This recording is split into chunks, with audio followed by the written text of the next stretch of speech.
नमस्कार विद्यार्थी मित्रांनो, चला आपण आज आपला राहिलेला टॉपिक पूर्ण करणार आहे। सुरुवातीला आपण बघितलं, सर्वात महत्त्वाच्या अगोदर सगळ्यांचं या ठिकाणी हार्दिक स्वागत करतो। ज्ञानगंगा स्पर्धा परीक्षा मार्गदर्शन केंद्र टीव्ही सेंटर औरंगाबाद या ठिकाणी आपण पाहत आहे ग्रामसेवक आणि कृषी सेवक या संदर्भात संपूर्ण कृषीचा जो सिलेबस आहे तो पूर्णपणे आपण प्रत्येक एक दिवस एका लेक्चर मध्ये आपण तो घटक पूर्ण करत आहे। त्यामध्ये आपण एक पहिला घटक बघितला होता की जमीन कशी तयार होते। तर जमीन मी तुम्हाला सांगितली 4 घटका मिळून तयार होते। त्यामध्ये आपण कोणते कोणते घटक पाहिले, सेंद्रिय पदार्थ पाहिले, त्यानंतर खनिज पदार्थ पाहिले, पाणी पाहिलं, त्यानंतर जमीन बघितले। आता त्यानंतर आपल्याला कालचा जो मुद्दा होता आपण तो बघितला की खनिज पदार्थ। मग खनिज पदार्थ किती आहे तर 45% आहे। त्यानंतर आज आपल्याला दुसरा घटक पाहायचा जमिनीमध्ये असणारा, त्याचं नाव असणार आहे तर तो आहे सेंद्रिय पदार्थ। कोणता असणार आहे? सेंद्रिय पदार्थ। मग सेंद्रिय पदार्थ जमिनीमध्ये किती टक्के आहे तर जमिनीमध्ये किती टक्के आहे?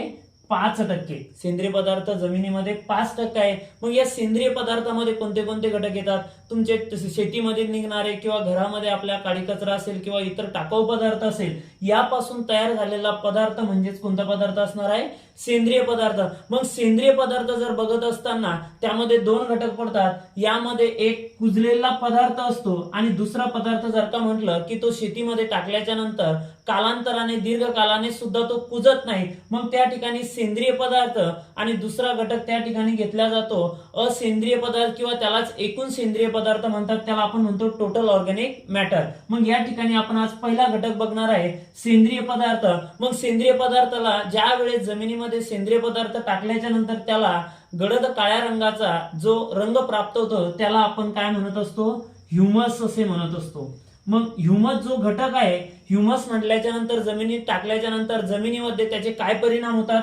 त्याचे चांगले परिणाम कोणते, त्याचे वाईट परिणाम कोणते? शक्यतो ह्युमसचे आपल्याला वाईट परिणाम पाहायला भेटत नाही, पण त्या ठिकाणी आपल्याला ह्युमस मध्ये आपल्याला चांगले घटक पाहायला भेटतात। मग यामध्ये जमिनीत टाकल्याच्या नंतर या ठिकाणी 2 घटकाचं प्रमाण वाढतं, एक कर्बाचं प्रमाण वाढतं आणि या दुसरं जर का घेतलं तर नत्राचं प्रमाण वाढतं। मग कर्ब म्हणजे काय? कर्ब म्हणजे 2 घटका मिळून एक घटक जर तयार झालेला असेल तर त्याला कर्ब असे म्हणतात। मग कर्बाचं उदाहरण जर का घेतलं तर कोणतं असणार आहे?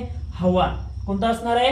हवा। मग हवेमध्ये कोणता घटक समाविष्ट असणार आहे? ऑक्सिजन आहे, कार्बन डायऑक्साइड आहे किंवा इतर घटक आहेत। यांच्यापासून काय तयार झाली तर हवा तयार झाली। मग थोडक्यामध्ये विचार जर केला तर याच्यामधलं एक उदाहरण जर का परत सांगायचं जर का झालं तर त्या ठिकाणी ते उदाहरण कोणतं तर त्या ठिकाणी यामध्ये कार्बनचं जे घटक आहे तर कार्बनचे 2 अपरूपे आहे। पहिला अपरूप जे आहे तो आहे हिरा आणि जे दुसरा आहे त्या ठिकाणी आपण घेतो ग्राफाइट। कोणतं घेतो?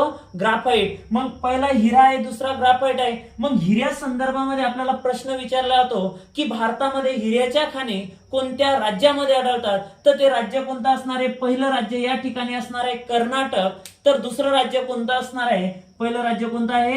कर्नाटक। बघा लक्ष द्या, कारण की महाराष्ट्र आणि कर्नाटक सध्या वाद काय झालेला आहे? पेटलेला आहे। या संदर्भामध्ये हिऱ्याच्या खाणी कोणत्या राज्यामध्ये आढळतात तर कर्नाटक। मग कर्नाटकचे मुख्यमंत्री कोण आहे? बसवराज बोम्माई। आताच आपल्या केंद्रीय गृहमंत्री होते अमित शाह आणि महाराष्ट्राचे मुख्यमंत्री आणि उपमुख्यमंत्री यांच्यामध्ये नुकतीच काय झालेली आहे? चर्चा झालेली आहे। त्यामुळं आपलं कर्नाटक राज्य सुद्धा काय आहे?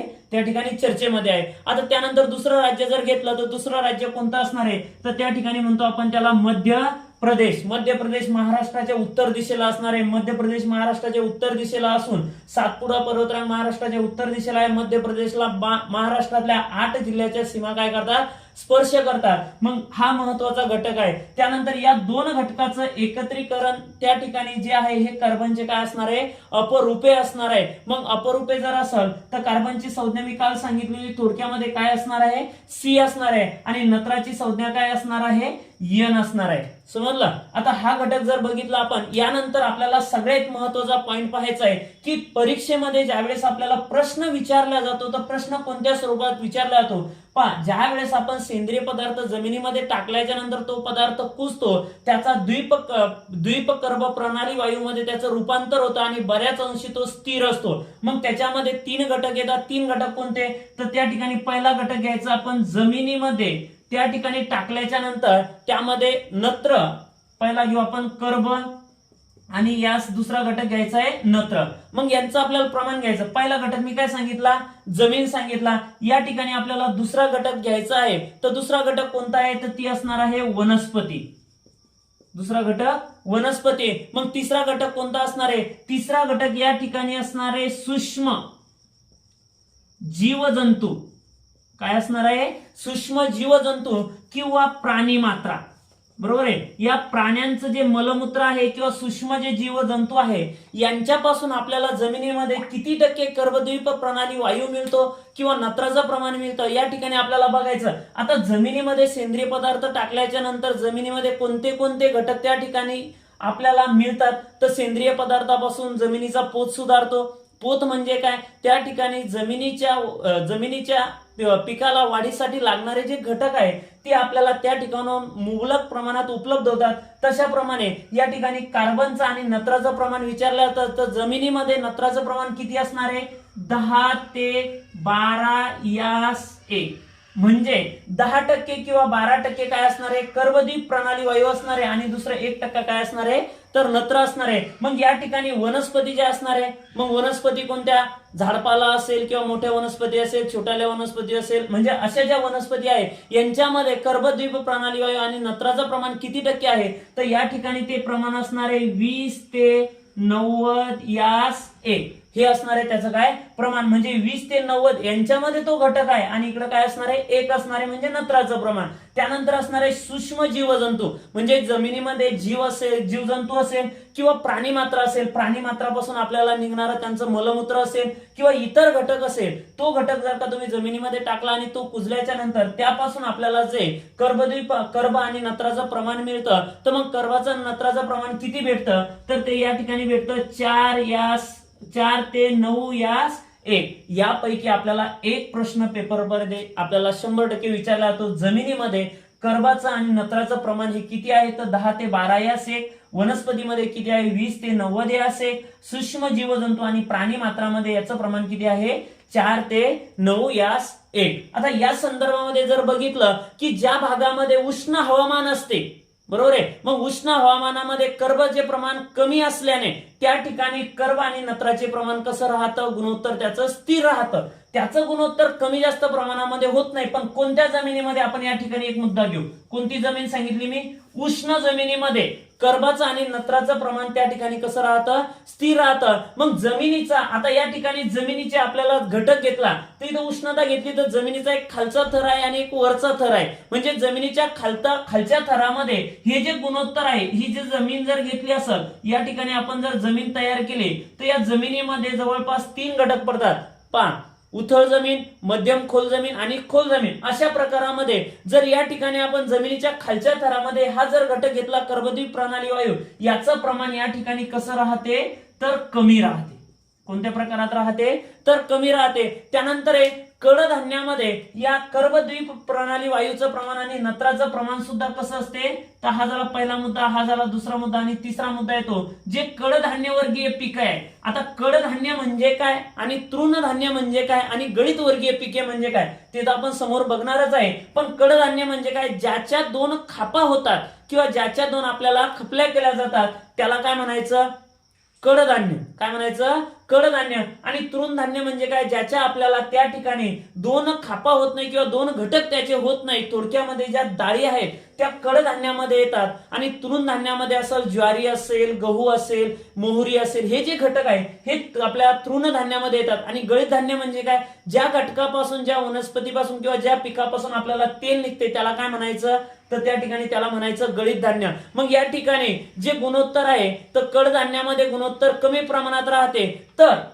तृणधान्यामध्ये पहा इथं काय राहते, कमी राहते. तर त्यानंतरचा आता घटक येतो, या ठिकाणी आपल्याला जागा कमी पडायला लागली तर थोडक्यामध्ये आपण याला काय करू, जे अगोदरचा घटक घेतला हा आपण काढून घेऊ. पहा आता याच ठिकाणी हा घटक घेतला, या ठिकाणी कडधान्य. मग कडधान्यानंतर येतो या ठिकाणी घटक येतो तृणधान्य. कोणता येतो, मग तृणधान्य.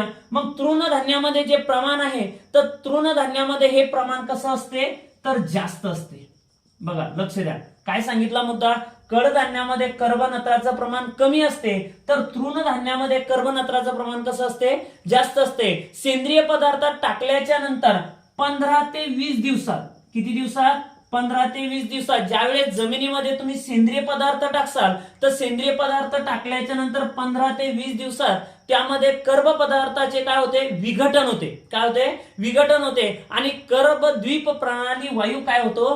तयार होतो. म्हणजे तुम्ही कोणताही घटक जमिनीमध्ये जर का टाकला तर त्याला 15 ते 20 दिवस कुजण्यासाठी कालावधी लागतो.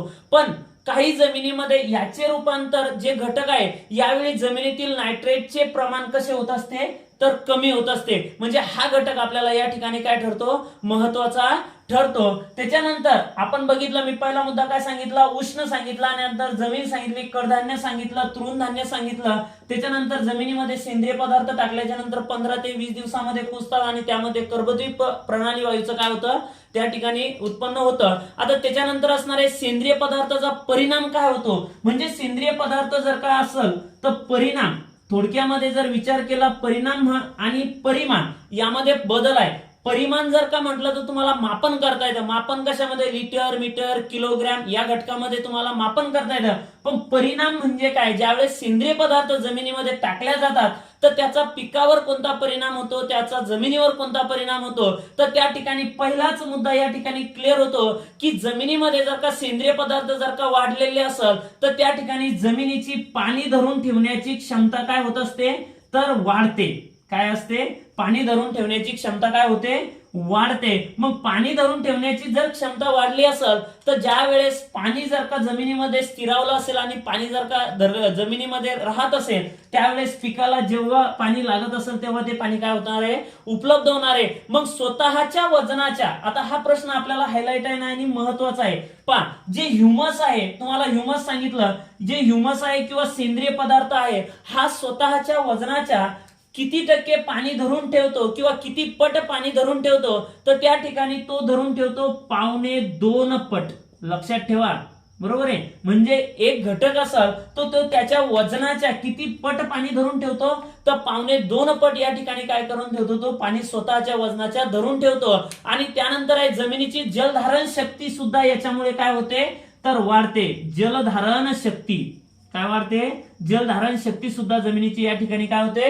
वाढते. त्यानंतर आता एक मुद्दा येतो की तो मुद्दा कोणता?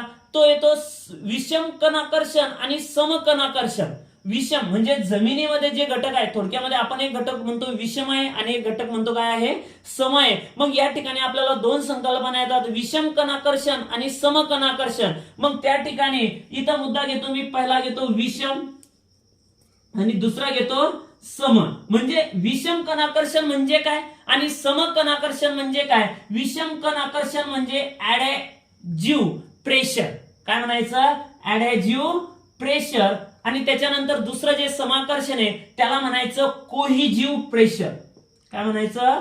कोहिजिव्ह प्रेशर. अशा या दोन्ही गोष्टी या वाढवण्याची क्षमता कशामध्ये असणार आहेत? आपल्या ह्युमस मध्ये असणार. कशामध्ये?